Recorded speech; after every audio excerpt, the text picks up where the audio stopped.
বলছি তুমি ভুল করে আমাকে ফোন করেছো, কিন্তু মায়ের কি হয়েছে? শোভন বাবা, তুমি?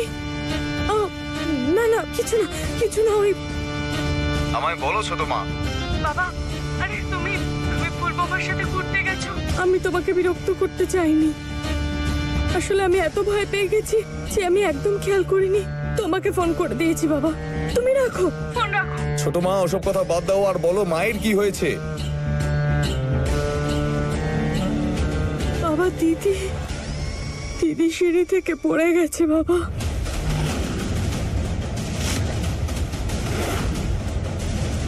আর ওই ছোট মা আমি এক্ষুনি আসছি। তুমি এক্ষুনি ডক্টরকে ফোন করো, এক্ষুনি। কি হয়েছে মায়ের? আমাদের এখনই বাড়ি যেতে হবে।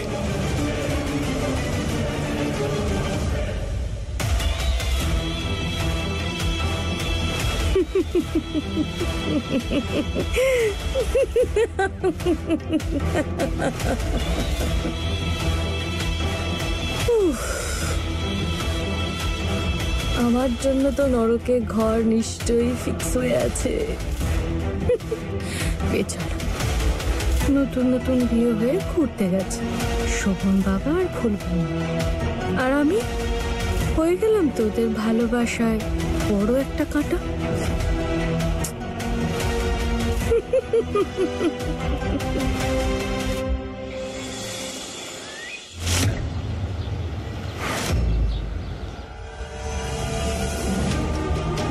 মা,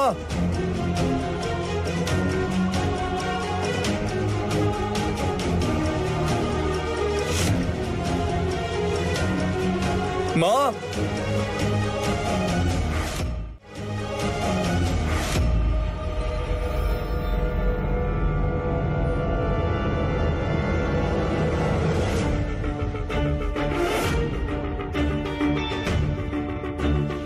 এখানে কাঠের গুঁড়ো কিভাবে এলো? আচ্ছা ঠিক আছে মা, তুমি চিন্তা করো না। হ্যাঁ,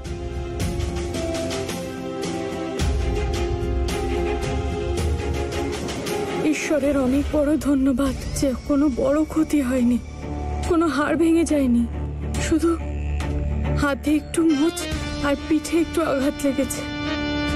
নয়তো বেচারি দিদি তো মাটিতে এমন ভাবে পড়েছিল যেন মনে হচ্ছে কেউ পাপড় শুকোতে দিয়েছে।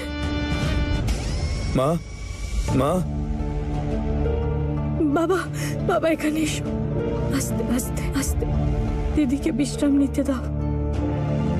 ভয় পাওয়ার আর কোনো কারণ নেই। কালকে আমি নিয়ে গেছিলাম হাসপাতালে, যা ব্যান্ডেজ আরো কিছু করার ছিল সব ডাক্তারবাবু করে দিয়েছেন, আর উনি এটাও বলেছেন যে কোনো বড় আঘাত লাগেনি, ব্যাস শুধু বাইরের আঘাতটুকু।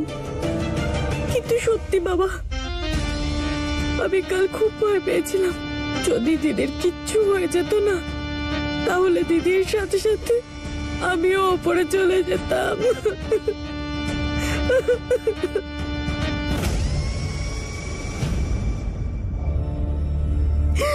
ছোট মা, ভগবানের দয়ায় কোনো বড় ঘটনা ঘটেনি।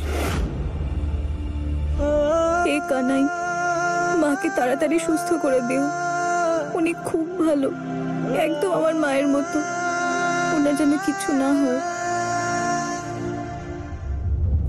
তুমি কেঁদো না, তুমি একটু শান্ত হও।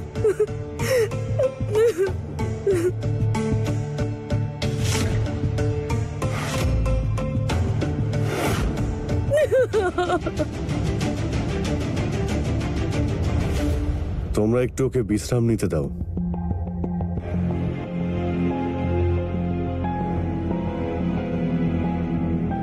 শোভন, তুমি ভয় পেও না, ওর আর কোনো বিপদ নেই। আমার মায়ের সঙ্গে আমার কথা হয়েছে, ওনাকে চিন্তা করতে আমি বারণ করেছি। তুমি একটু বাইরে এসো, তোমার সঙ্গে কথা আছে।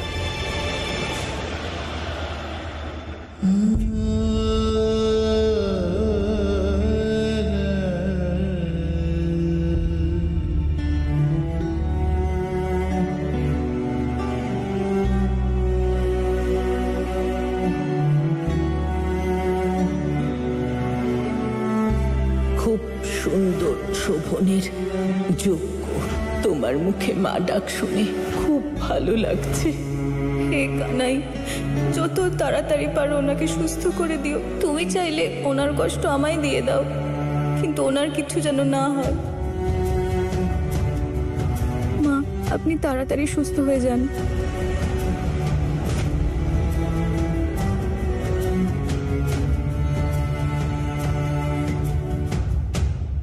বৌমা, বৌমা, বৌমা, কেন এলে তোমরা দুজন? ছুটি কাটাতে গিয়েছিলে। আমি ভালো আছি। ছুটি নষ্ট করো না। আপনি চিন্তা করবেন না। আপনার এরকম অবস্থা আমরা কিভাবে ওখানে থাকতাম? সন্তানের কাছে তার মায়ের থেকে বড় আর কিচ্ছু হয় না। কেন এলে? কে ডেকেছে? চিন্তা করবেন না মা, সব ঠিক আছে এখন। শান্ত হন। আসা উচিত হয়নি, আসা উচিত হয়নি। তোমাদের দুজনের ছুটি নষ্ট করা উচিত হয়নি। মা, এমন কিছু। কেন এলে? আপনি শান্ত কেন হন। এলে? মা, কেন জাগালে দিদিকে? কেন বিরক্ত করছো? তুমি জানো না দিদির এখন বিশ্রামের দরকার? এতটুকুও বুদ্ধি নেই তোমার? না ছোট মা, আমি তো শুধু। জানো তো বৌমা, এই সময় দিদি কথা বলার মতো অবস্থায় নেই। কিন্তু জানি না কেন তোমাকে এখনই দিদির সাথে কথা বলতে হবে। বৌমা, তুমি এটুকু তো। তোমরা তো জোরে কেন কথা বাবা, বলছো? তুমি তোমরা চলে যাও। মা। শোভন, তুমি ঠিক আছো তো? কেন এলি তোরা? তুমি একটু শান্ত হয়ে এবার একটু বিশ্রাম নাও। বাবা, আমিও তখন থেকে ফুল বৌমাকে এটাই বোঝানোর চেষ্টা করছি যে দিদির বিশ্রামের প্রয়োজন, কিন্তু ও দিদিকে নিজের ঘুরে বেড়ানোর গল্প শোনাতে ব্যস্ত হয়ে গেছে। শোনো বাবা, এই সময় দিদির শুধু বিশ্রাম আর একজন উপযুক্ত সেবা করার লোক দরকার। আমি আছি তো দিদির খেয়াল রাখার জন্য। তোমরা দুজন যাও, এত দূর থেকে এসেছো, ক্লান্ত হয়ে গেছো, হাত পা ধুয়ে নাও। আমি খাবারের ব্যবস্থা করছি। আর বৌমাকে নিয়ে যাও এখান থেকে। মা, তুমি একটু ঘুমো, আমি পরে এসে দেখা করছি। আরে বাবা, এটা কি হয়েছে? তোমার এই আঘাত কি করে